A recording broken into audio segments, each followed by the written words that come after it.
How's it going, guys? PG here, and today's video is going to be all about the Pursuer's Ultra Greatsword, and why not a little bit about the Pursuer himself. As you can see right there, we're doing about 390 plus about 160. Got a nice little armor set going on. I think we look pretty cool. And let's go ahead and start the video.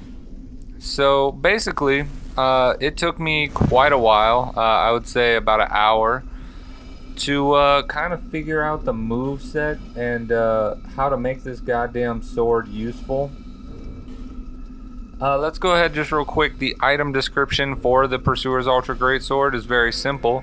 It is that the Pursuer hunts down those branded by the curse, as if each undead soul that he claims will atone for one of his sins. So that being said, let's go ahead and see the parrying power of this weapon.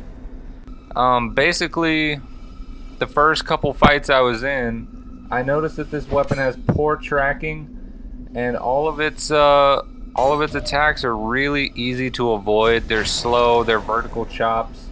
So I started getting kind of parry happy. As you guys can see, I really don't parry often. My past videos show that, but as you can see, it's really fucking easy to parry people. Boop, there you go. So I try to avoid parrying in the game, mainly because people cry about lag way too much. So that being said, the Pursuer's Ultra Greatsword is very strong. It is an A strength scaled weapon. But at the same time, it's one of those weapons where using it is really the difference between figuring out just how damn useful it is. I would say on a scale of 1 to 10, this weapon is maybe like a 3 or a 4. I love the way the weapon looks. I love that the Pursuer is an amazing character in the game. I don't like the moveset at all. I would like it a lot more if we had more of the Pursuer's moveset going on for the weapon. But that's just me. So let's talk a little bit about the Pursuer. Now that we're going to be doing a little duel set here in possibly one of the last good hosts I've ever seen in his room. I do apologize. I have no idea how to say the host's name, and I'm not going to try to butcher it. But this host definitely deserves a shout out. Did an amazing job hosting. Alright, so let's talk a little bit about the Pursuer. The Pursuer basically follows you throughout the game, hence the name. And what he does, he just kind of follows you through the game, and he, at certain iterations of the game, challenges you to a fight pretty much. He does not attack you in any areas where multiple undead can come after you. He pretty much fights you one-on-one, a square setup duel, and it's really up to you how you approach the fight and things like that.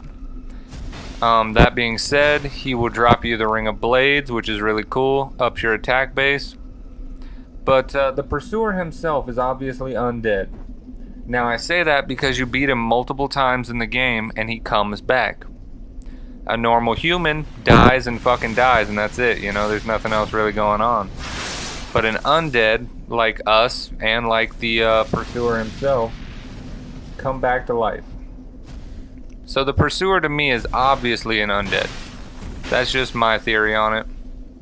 So basically, he's going to fight you 3 times in the game. Once here in the Iron Keep. He is, of course, the first boss you fight when you are fighting right after the... what is that? The Forest of Giants. He's right there.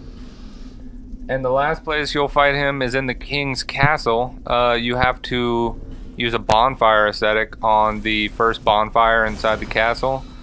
And he's up there in the throne room, right past the cool little merchant ghost. So that being said, the Pursuer to me is one of the coolest bosses in the game, even though technically he's a mini boss after the first time you fight him.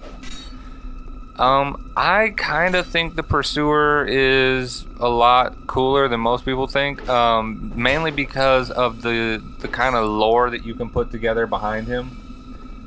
He's obviously a very powerful undead. That's why he's a different size than you are, even though he's obviously just another undead. And the way you're personified within the game is that someone very large has a very large quantity of souls. The same way it was in Demon Souls, the same way it was in Dark Souls 1.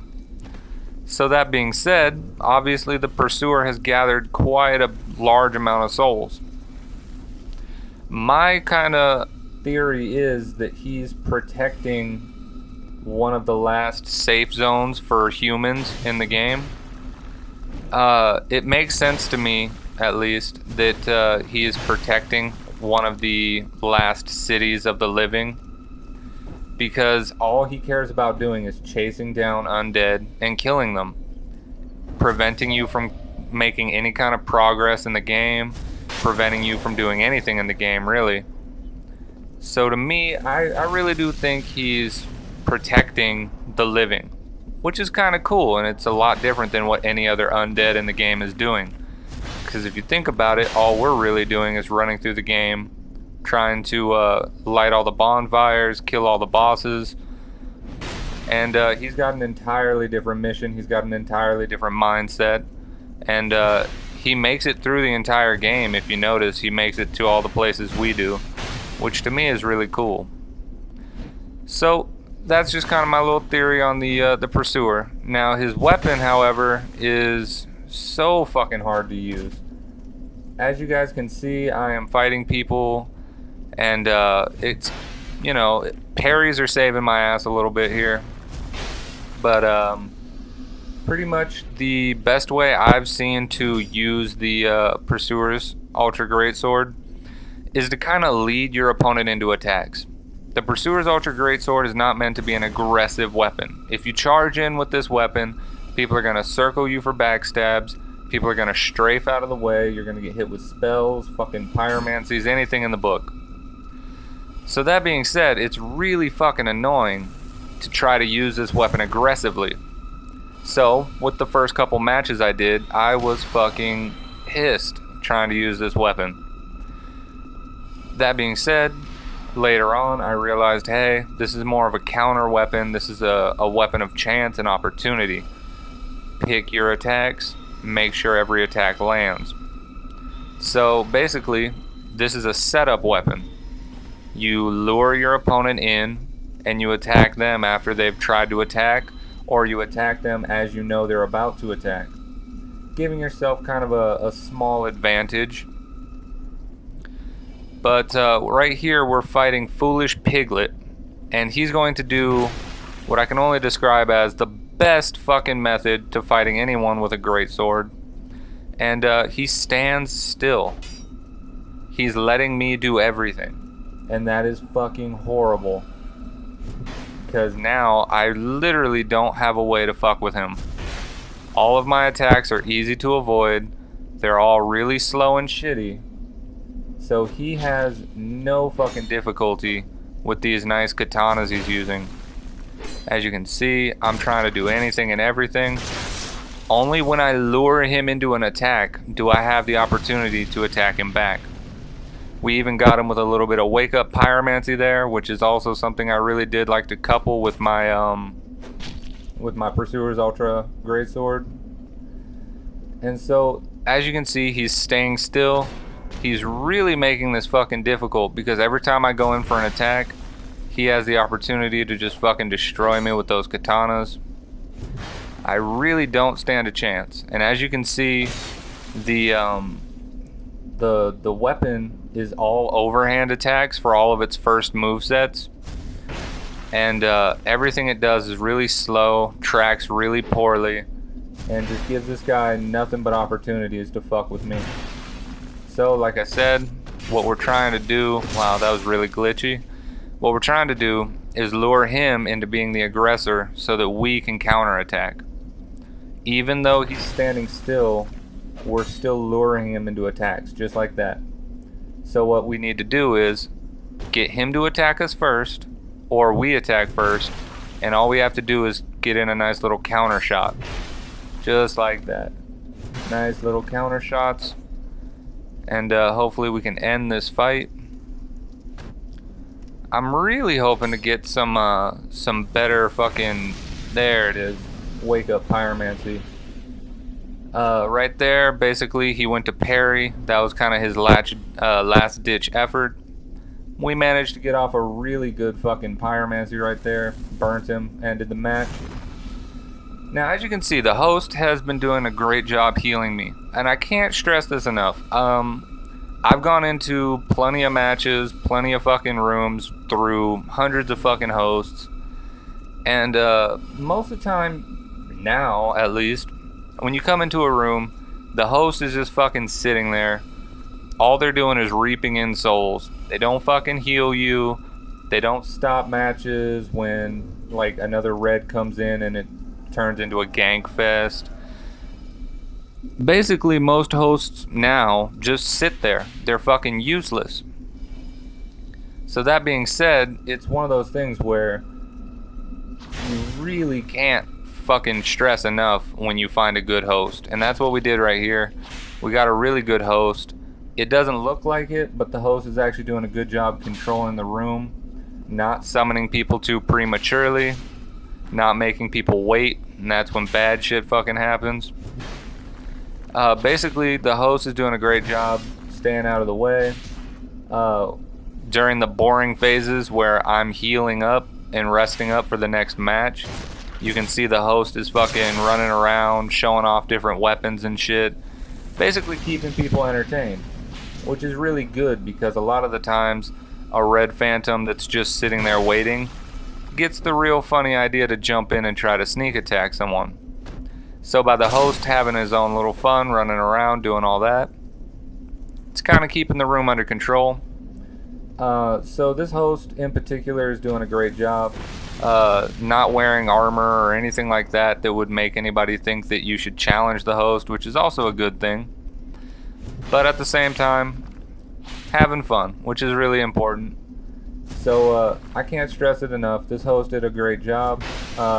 These matches pretty much lag free for the most part, other than a couple backstabs that were ill-placed. But that's to be expected. It happens no matter how good someone's connection is.